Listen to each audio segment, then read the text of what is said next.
अदब, साहित्य, लिटरेचर, इन लफ्जों के बारे में आपने कहीं ना कहीं तो जरूर सुना होगा। क्या आपने गौर की इन लफ्जों पर? साहित्य क्यों जरूरी है हमारी जिंदगी में? साहित्य समाज का आईना होता है।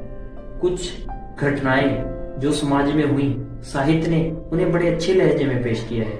जरूरी नहीं कि साहित्य किताबों में ही पढ़ा जाए। कुछ घटनाएं जिन्हें बड़े अच्छे लहजे में पेश किया है, उसे भी साहित्य कहा जा सकता है। किसी जगह, किसी भाषा, किसी कौम के कल्चर के जानने के लिए वहाँ के साहित्य को पढ़ना बहुत जरूरी है।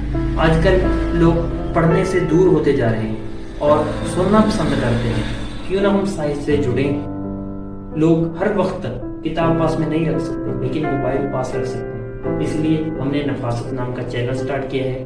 हम नफासत पर साहित्य के सभी रूपों का वर्णन करेंगे, जैसे कि शेर, आशार, कविताएं, गजल, शायरों के सभी किस्से एक्सेट्रा। आप नफासत को सब्सक्राइब करें। अगर आप इंस्टाग्राम पर देख रहे हैं तो फॉलो जरूर करें। उम्मीद करता हूं आप मेरी अगली पेशकश का इंतजार जरूर करेंगे। शुक्रिया।